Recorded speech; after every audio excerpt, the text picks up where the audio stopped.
Hello, everyone. I'm Raj Kumar, President and Editor-in-Chief of Devex, here as part of our UN General Assembly special coverage with Mark Lowcock, who's, of course, the UN's Humanitarian Chief. Thank you so much, Mark, for taking some time to be with us. Good to be with you all today. Yeah, so this is the 75th anniversary of the UN General Assembly. It was sort of meant to be a celebratory moment in other times. It certainly does not appear to be that way right now. What is your overall message from your humanitarian perspective to the General Assembly, to the broad ecosystem and community around the UN this year? Well, humanitarian crises are burning fiercer than ever, I think, and they threaten to engulf lots of people and places beyond where they're starting. So we need leaders to provide leadership. That's what the General Assembly High-Level Week is, for traditionally. The UN is mobilized, ready, capable. Humanitarian action is one of our main responsibilities. We know we have a very large market share of the work there, and we take that work very seriously, but we face a daunting prospect ahead. Coming into the year, the situation looked very difficult, but COVID has compounded many other problems, not in the poorest countries so much the direct impact of the virus. As you know, it's the consequences of the virus. Famines are back. We have to face facts or face famines. We have to do something to nip these problems in the bud. We see a significant deterioration in health services in many very fragile countries. So we need to recognize it's a somber moment, but a moment in which the United Nations is more important than ever. I think you've got just to give a little context to all of that. I think there's 100 million people in the world who are served by UN agencies from a humanitarian standpoint. And as you say, the virus has largely dominated headlines in many advanced countries in the world, advanced economies. We see it there, and we see the impacts in places like the US and Western Europe. What do you see? Let's unpack a little bit the impacts that you're seeing in some of the humanitarian contexts, where some might say this is really not as relevant of a story. You told the Security Council just a few days back that it in fact is a highly relevant story for those contexts. Why so? Well, first thing to say probably is that the raw data on coronavirus cases in humanitarian settings is not really to be trusted because there's very little testing and there is a huge preponderance, majority of cases not being captured in the raw data. But even once you say that, it's also true that it's not the virus itself that's wreaking the most havoc, it's the consequences, the effect of the contraction in the global economy, which contracts the economies of these fragile places too, the effects of lockdown measures, the enormous pressures on public services like health and education. All of those things are adding to food insecurity, increasing poverty, increasing child death, increasing the number of women who die in childbirth. And all of those things will create, over time, the conditions for grievances to come to the fore and for instability to grow, insecurity to grow. And we also see that extremist groups and some authoritarian regimes are trying to take the opportunity of all these conditions to pursue their own agendas. Everything is a little bit country specific. So, we can talk a bit by bit, if you like, on country by country, but that is the big picture. I want to know, in this issue of grievances, this issue of political instability, is this more of a fear you have for the future? Or do you feel like as you look around the world at the context where you're focused, that you're seeing it even now, that you're seeing that political instability crop up as a result of the pandemic and its many effects?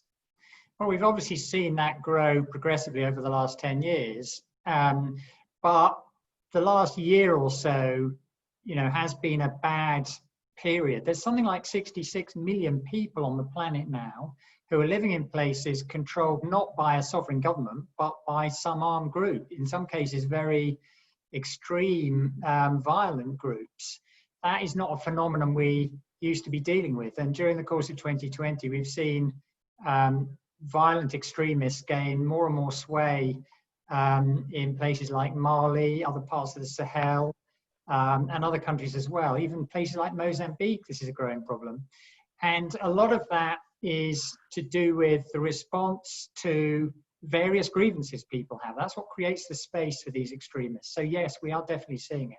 So you're connecting it to the pandemic in the sense that, the economic contraction globally affects even the poorest communities, even in the most remote places, and it does lead in effect to potential instability. So, it takes a little bit of a path to see the connection from a virus to instability and ungoverned spaces in the world, but you're seeing that connection from where you sit. Yes, we are seeing it, but I would also say you ain't seen nothing yet, because it's building up and there is, as you say, a time lag.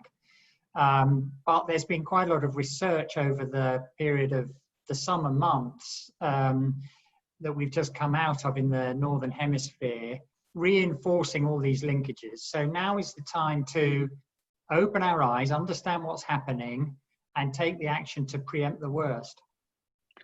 Part of this is not just opening our eyes, but opening our wallets, maybe collectively, right? And you put out a global response plan directly dealing with the coronavirus situation in the worst humanitarian affected places in the world.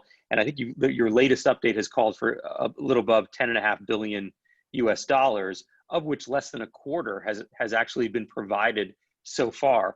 Why is that the case? I mean, why has the world not taken on itself the challenges particularly affecting these locations in the world that you're focused on, places like Yemen or South Sudan? Why is this not at the forefront of our collective thinking right now?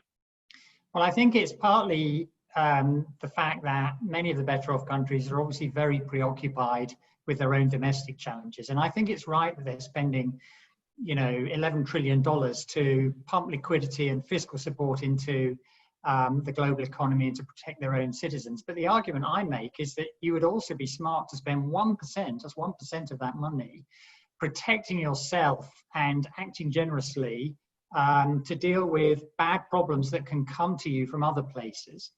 And I think, we have seen a modest increase in the funding from mostly Western countries. We've raised $2.5 billion in extra money against that 10 billion we need that you talk about. But that's really pocket change against everything else they've been doing and against the needs. And I think, there's a global geopolitical dimension to this. If you look at those sectors which have done well in tackling the challenge of coronavirus, you see that the scientists have collaborated very well, opening up each other's research. You see the pharmaceutical companies have collaborated very well. I think you see lots of highly fact-based professional reporting from broadcasting organizations and high-quality newspapers.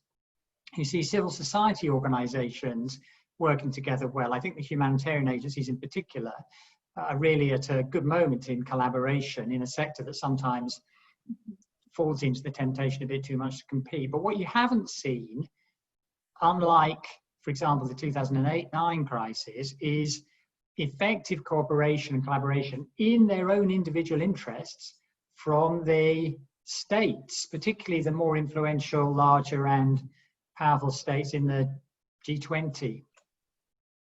So it's a lack of leadership among the groups you might have normally turned to. And you're saying this, in fact, I'm sure people are familiar with your prior career as permanent secretary at DFID. You know well the world of bilateral donors in the G20, and you're not seeing that leadership today.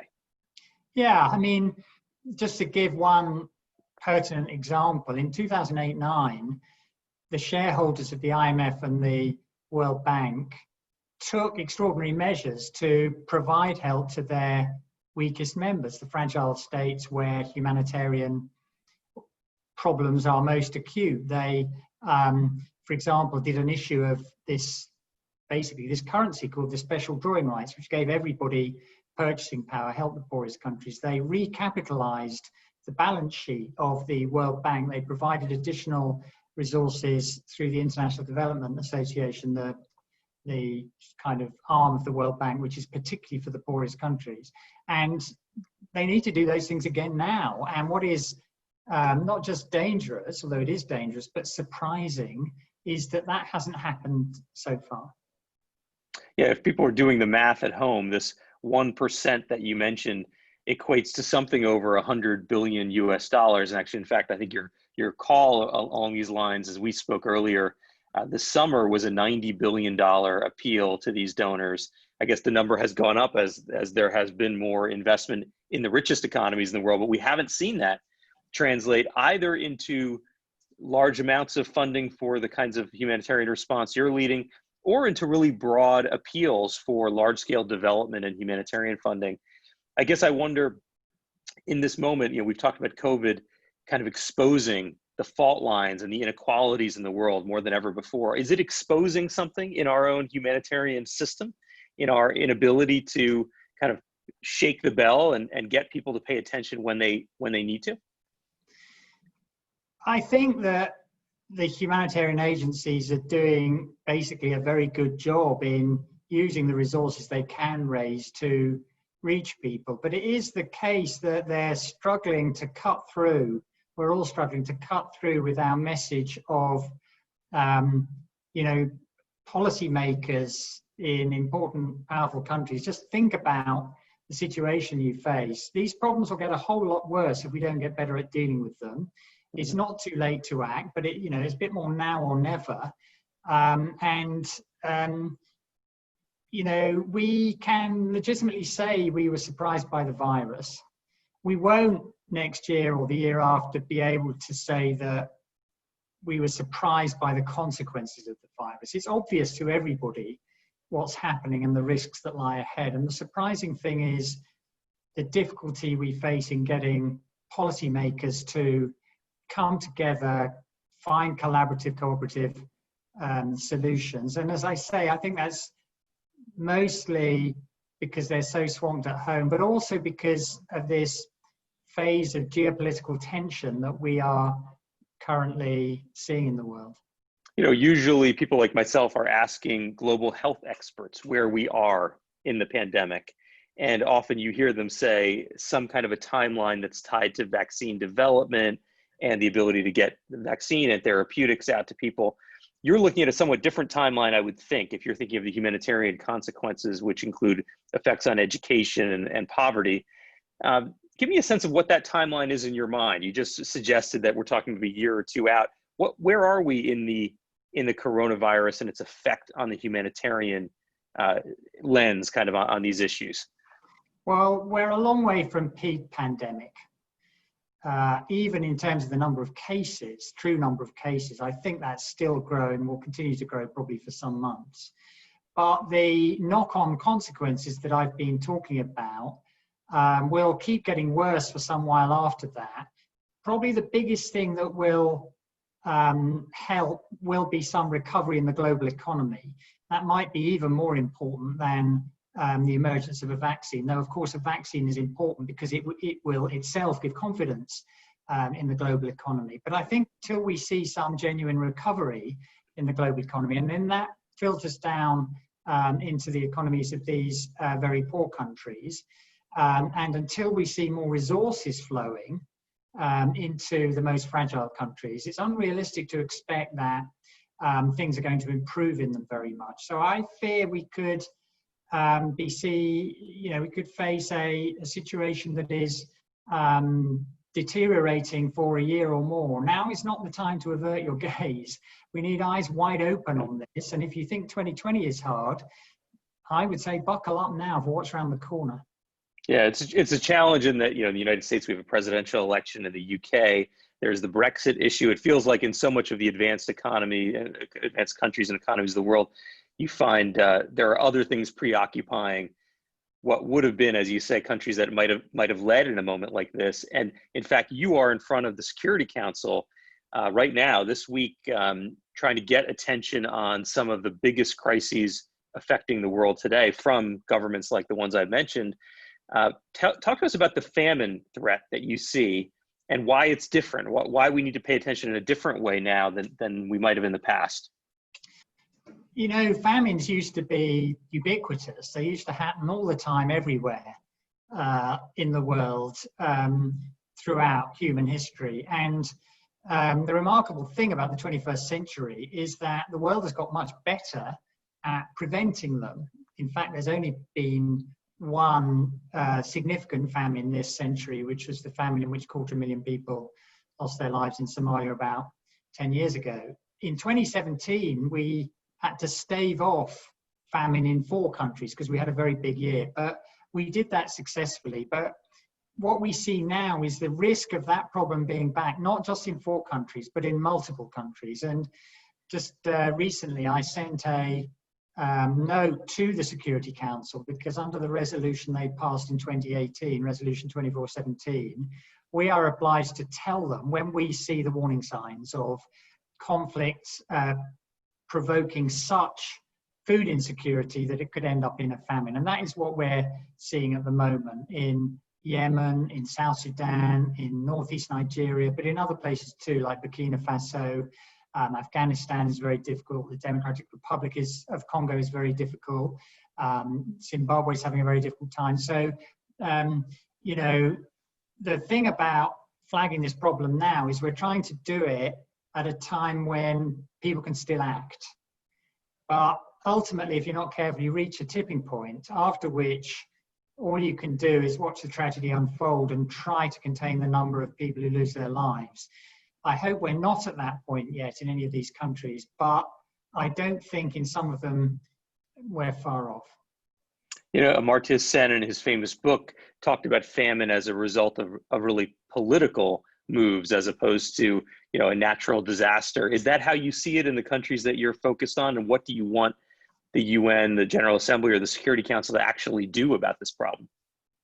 Yes, I mean, I was lucky enough to be taught by Amartya Sen about the time he wrote that book. And his central point is that famines frequently are to do with a failure of entitlements. People don't have the purchasing power because of conflict and economic stress or you know, other reasons to acquire the food they need. The problem isn't a shortage in the global supply of food right now. In 2008, that was more of a problem, but it's not a problem now. The problem at the moment is too many people simply have no income and are caught up in these conflicts, these insecure environments, in many cases involving you know, the presence of extremist groups, and they simply therefore are unable to access food, even though it is available in other parts of the world. Yeah, I want to just shift gears slightly and ask you whether you feel that the humanitarian system, which you are the leader of in many ways, the coordinator of, obviously within the UN, but hold a leadership position, you know, for all NGOs and civil society groups to look up to. Do you feel like at this 75th anniversary of UNGA, you can feel that we are fit for purpose? You're talking about, you know, the possibility of severe famine. We're talking about obviously the pandemic, and then we can layer on top of that the climate crisis and all the effects it's having. I was reading in your humanitarian response plan for the pandemic that a relatively small percentage of the funds will ultimately make it to NGOs and civil society groups. This is a longstanding challenge that was part of the grand bargain. I guess as you sit on the perch overlooking the humanitarian system, do you feel like we're structured in the way we need to be to tackle the scale of challenge that you're describing today? I think humanitarian organizations, starting with civil society, but including the Red Cross, Red Crescent family, and the UN agencies, basically do an extremely good job within the resources they have. Certainly, the humanitarian dimension of the UN's work has never been more important, has never been undertaken on such a scale. And as you said earlier, for the appeals that it's my job to coordinate, last year we reached more than 100 million people, and we certainly saved millions of lives. And that wasn't just a benefit to those people who've got a chance to hope for a future and build again for a better day. It was also important in keeping stable and calm some places that may otherwise have spun out of control. But I also think that it's very important to recognize there are things we need to improve in the way humanitarian organizations work. We don't do nearly a good enough job looking after the needs of women and girls. We don't pay enough attention to people with disabilities. We don't use some of the best tools as much as we should, like cash. And in particular, we are not doing very well in finding ways to operate and reach people when they are under the sway of extreme terrorist groups. So my message to all my colleagues always in the Interagency Standing Committee is, yes, we do lots of things well, but we should be mostly focused on the things we need to do even better. We can spend the resources we have at the moment even better, I think, and we need to do that in the service of the people who we're not yet reaching with what resources we currently have at our disposal. It sounds like the way you're describing it, that the bigger challenge right now is really a funding challenge. And then secondarily, there are certainly improvements, process improvements, areas of focus that the humanitarian community can make, but really they're sort of dwarfed by the lack of available funding given the scale of need today. Yeah, I mean, I think that's right, but it's also the case that one of the ways you get more successful in raising resources is by demonstrating how you're improving and reforming. You know, it's one of the cheapest ways to save a life is to invest in humanitarian action. It costs less than $1 to protect a baby child from a killer disease through immunization. It costs the World Food Programme 25 or 30 cents a day to keep a starving person alive. So relative to other investments, this action has a very high value for money coefficient. But the key point is we have to build a culture where we're always striving to improve. Yeah, and it does, as you talk about this, show that there are a lot of connections between the many silos that exist in our field. And some of those silos you see right at the UN and the way agencies are structured. You talked about immunizations. Immunizations might sound like a global health challenge, but of course it's the pandemic that in many ways is reducing the opportunity to immunize, the responsibility to immunize children. Maybe we could just zone in on that specific issue right now on children and immunizations, and the number of children that I think your agency has estimated and UNICEF have estimated might face wasting due to the pandemic. How do these issues connect with those of us who are working in the health space and might think of your role in OCHA as a different plane altogether? Connect the dots for us to the health agenda in the world today. Well, I'm a big proponent of more funding for Gavi, the Global Alliance on Vaccines and Immunization, more funding for the Global Fund on AIDS, TB and malaria, as well as the whole of the health system. One of the reasons for that is that even in crises which look as though they're to do with something else, famines or food security crises, what you find when you investigate is that many of the people who don't survive end up succumbing to a health problem, the measles or some other infection that a healthy person fights off, but a very sick one can't. So all of these agencies across health, across shelter, across water, across food, across protection, in all those areas, what we now understand in a way that I don't think we did when I was first doing this kind of work in the mid-1980s is that you need a comprehensive response if you want to maximize your life-saving contribution.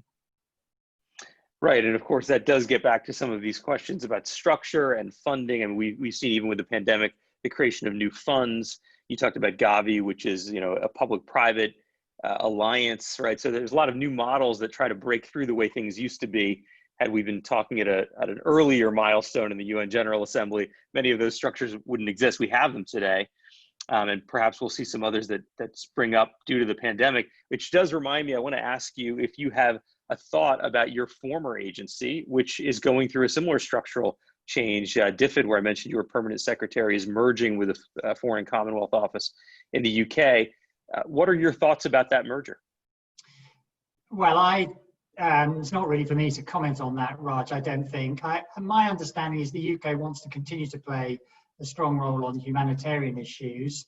They've just appointed a humanitarian envoy who's an exceptionally capable person, Nick Dyer, who I know very well because I worked with him for a long time.